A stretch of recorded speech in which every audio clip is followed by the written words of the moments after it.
In today's video, we're going to talk about stage etiquette. Yep, just a portion of stage etiquette that has to do with your space versus other people on stage. Yep, we're going to talk all about letting your band members shine because it isn't all about the singer. Here we go.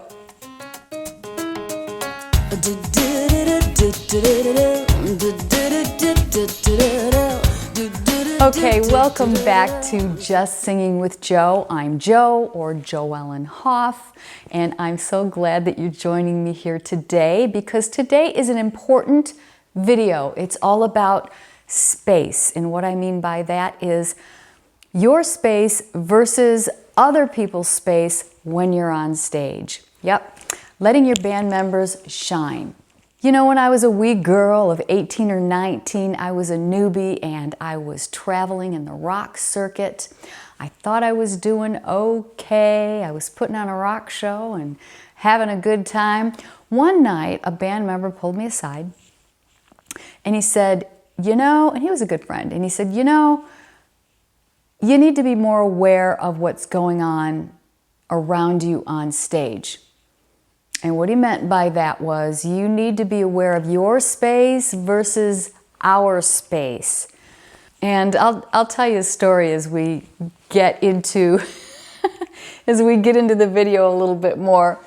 We're going to talk about your space versus their space, but also things, where you put things on stage and why that's important to you. Anyways, we'll go ahead and move on. So when my bandmate said this to me, I was embarrassed, of course, and a bit mortified, but he was right. He was dead on.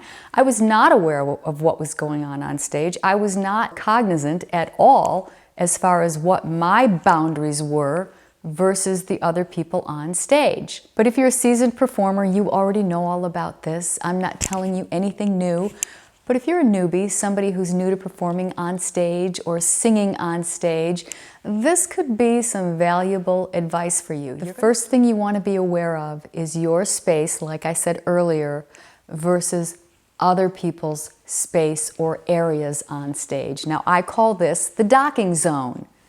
The docking zone is really your area as to where you're going to be for most of the show, for most of the performance. Your guitar player's got his or her area. If you have one, a bass player, same, drums, keys, whatever it is that you're working with as far as bandmates and what instruments they play, everybody has their own docking station. It's kind of where you land for the most of the performance of the show. Now, band members, of course, are going to interact at some point in the show, and they need to, but you need to be aware of where your zone is, and you also need to be aware of the space behind you.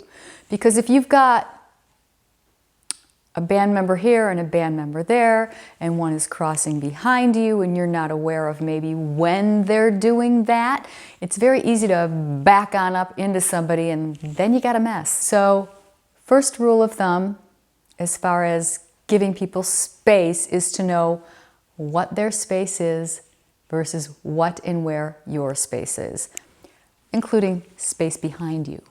Next, if somebody in the band has a solo or a moment, let them have that moment.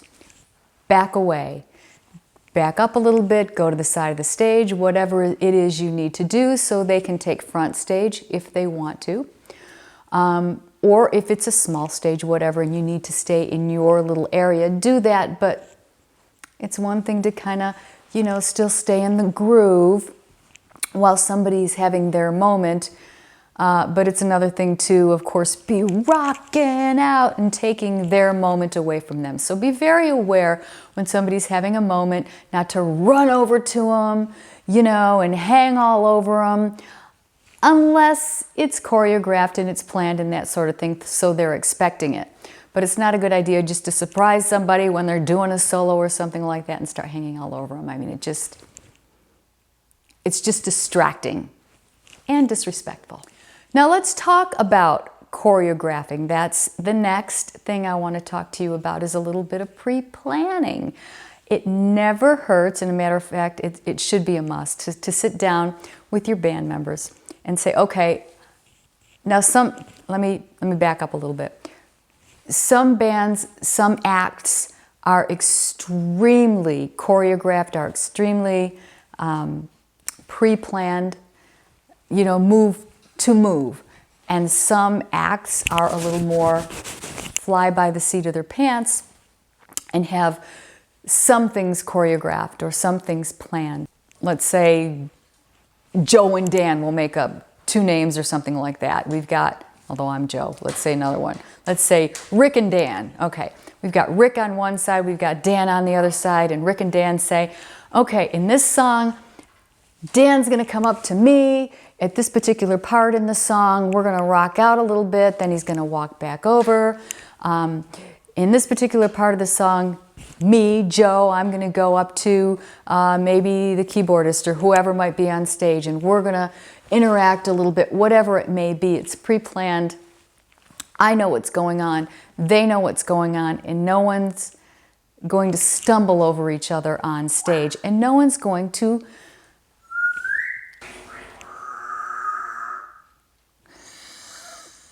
you hear birdie back there? Pretty bird. My African gray is deciding he wants to be part of the show too. Hi, that's okay. So again, if someone has a moment or is having a moment, let them have that moment and back off. And I'm telling you, when you do that, you're going to save a lot of bad feelings. Because when somebody's in a moment and the singer or someone else decides to infringe on that, it's going to make that person not so happy. So just keep that in mind. No more than you want someone hanging in your space when you're singing a big note or you're having a moment. Just imagine how you would feel if someone were infringing on your moment. Okay, here's another thing that you want to do. You want to plan your dialogue. As a singer, you probably feel like it's pretty much up to you to carry the personality of the band. Well, it doesn't have to be. Some acts like it that way, and other bands like to have more personalities readily available. I would say you guys need to talk about that up front, whoever you're on stage with, if it's a band situation, like a full-time band situation, or if you're an artist who has different band members from time to time, it's still a good idea to decide who's going to do the talking and when.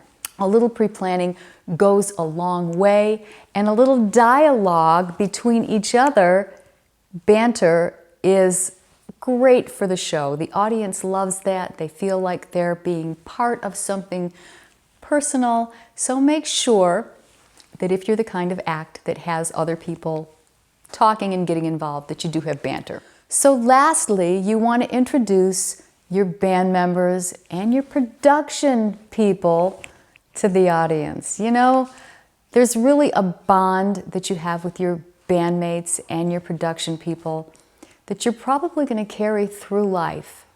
It's kind of a marriage, and I can say from personal experience, the majority of the people that I have been in bands with are still very close to my heart to this day.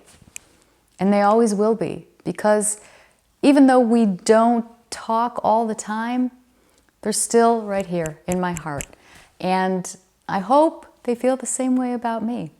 But having said that, it's very important to introduce your bandmates and the people who are working with you, your sound people, your light people, people helping you set up. They all deserve an introduction because they're making the show happen. I told you I was going to tell you a little story about something that happened to me where you not only need to know where people are on stage in relation to you, but you also need to know where your things are on stage. And I mean guitars, pedals, whatever it might be that you have and use on stage that might be close to you.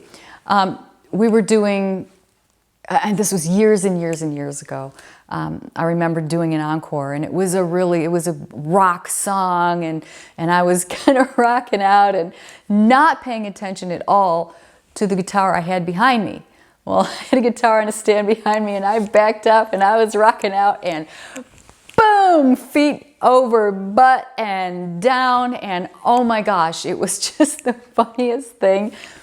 So even though the people in the audience thought it was hysterical, I mean, there was no covering it up like, oh, it's part of the show. I mean, it was such an obvious, it was such an obvious fall. It was great. It was fun. People laughed and all that. But I could have been really hurt, and it could have nixed the rest of the tour had I been hurt. So be really careful about what you put around you, meaning guitars or whatever it might be that you put around you on stage, because you don't want to take a tumble. That being said, I hope you liked today's video. If you did, please subscribe. Please give it a thumbs up. Hit the notification bell. And until next time, may God bless you. May He keep you close. And bye-bye.